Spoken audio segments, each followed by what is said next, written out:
guys, today we're gonna read a book called Gulliver's Travels. So let's get started.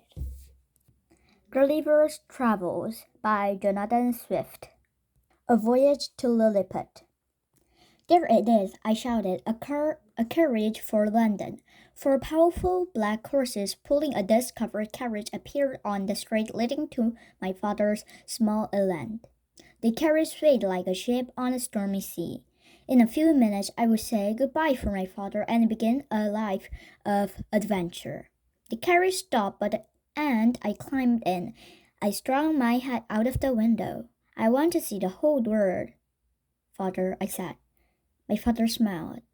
Demiel, he said, you're only 14 years old. You can travel wherever you want, but first you have to finish school. The time will pass faster than you think. The driver cracked with his whip, and the carriage lurched. I waved a last goodbye. I was on my way. My years in London passed quickly, just as my father said. I became a doctor's apprentice, and later I went to Holland to study medicine. I also learned sailing and navigation because I knew they would be useful for long voyages. I became a ship's surgeon and went to sea. I traveled far and wide for 6 years and I learned the customs and languages of many people. Then in 1699, the captain of the Antelope offered me position on his ship. I accepted. We set sail for Brazil on May 4th. We were there on our way to the East Indies when a violent storm struck our ship. The fierce winds tossed us over the foaming waves and blew us far off course. We have no idea where we are. When the seas clamped down, we found ourselves in a desperate situation. There was somewhere northwest the island called Thermasia. 12 of our crew were dead and the rest were dangerously weak. I was attempting to seek when I heard a shout, Captain! The lookout screamed, we're gonna crash. I looked up in time to see a huge black rock jutting on from sea, directly on our path. The ship heeled violently as the steersman spun the wheel, avoiding collision, but it was too late. We crashed along the rocks. The ship split in half like a stick crab across a knee. Abandon ship, the captain cried. The captain shouted as a giant wave rushed over a thorn hole. I was swept from the deck and thrown into the rolling sea. My world turned into deep dark green and I dragged under the water. I clawed at the water as if I was climbing an invisible ladder until at last I bobbed in the surface.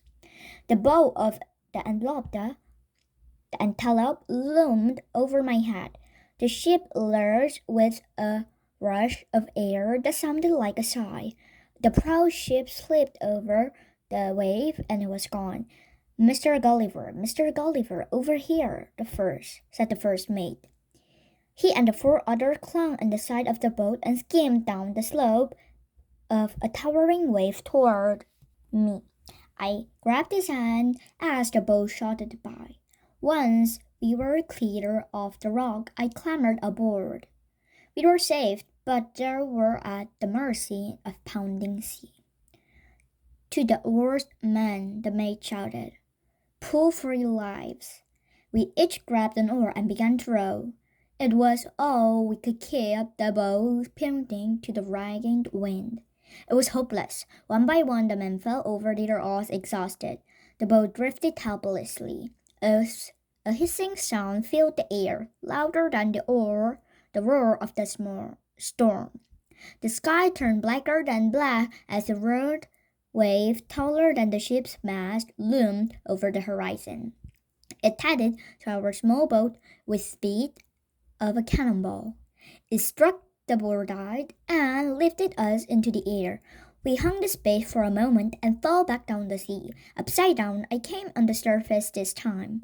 The sea was empty, the boat was gone, and my companions had disappeared. I never saw them again. The raging wind and the tide pushed across the water like a cord. I swam for my life, but it was hopeless. I knew the next wave would claim me and I would join my shipmates. I stopped swimming and ready to give up the struggle. My feet struck something solid. It was the bottom. I could stand. I'm saved. I shouted over the wind. My will to survive returned. I wiped the wind-blown foam over my face and turned a full circle, seeking a collapse of land. But there was no beach in sight. It was determined not to perish.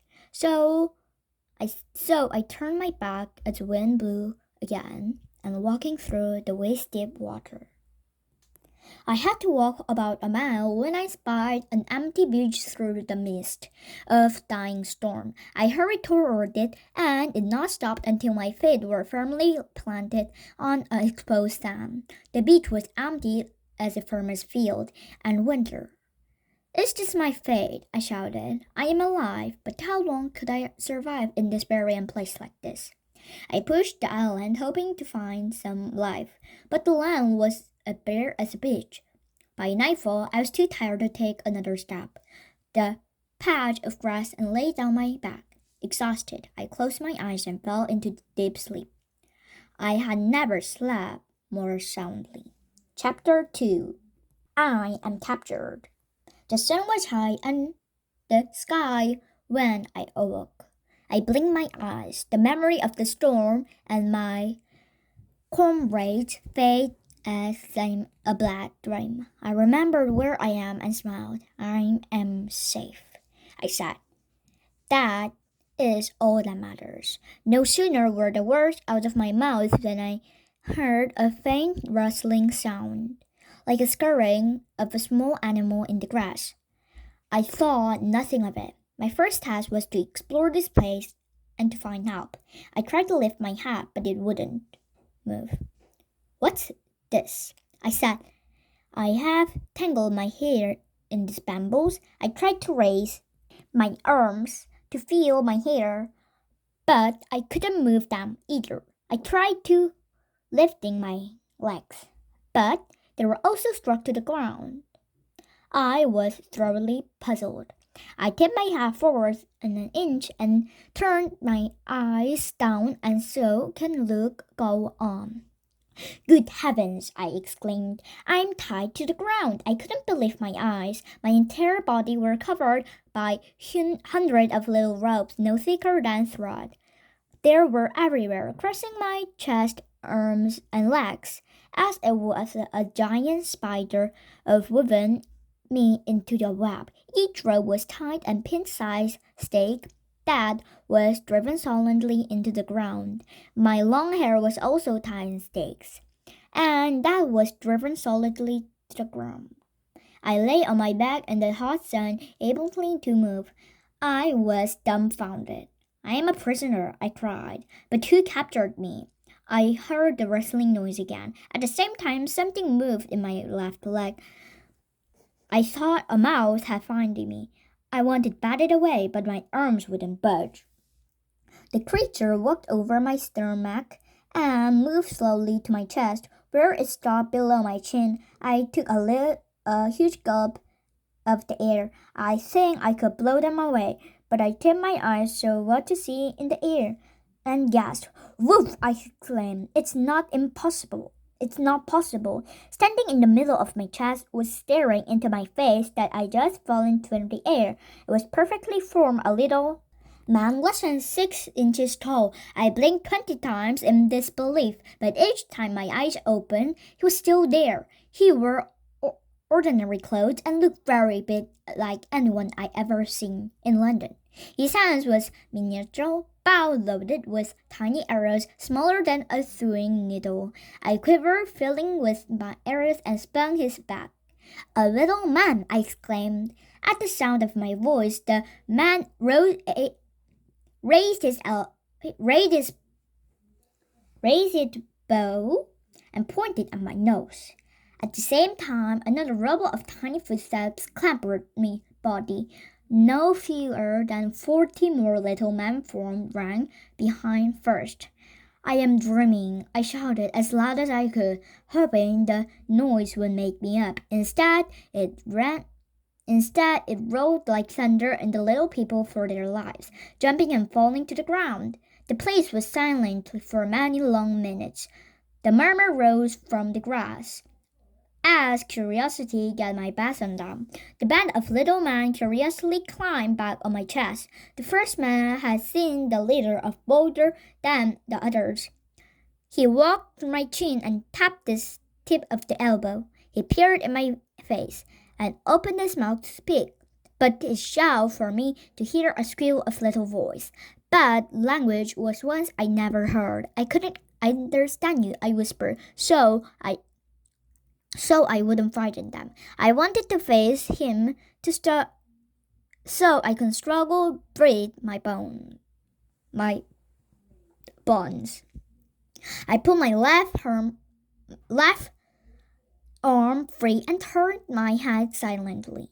The moment I moved, a shout went up and the little man clambered like a swarm of bees, then immediately regrouped on the top of the stomach. At the command from their leader, they shot a shower of little arrows at me. The arrows swung, raised, hand me like needles. Some arrows struck my body and bounced off, but a flood of them flew in my face. Ouch! I cried as I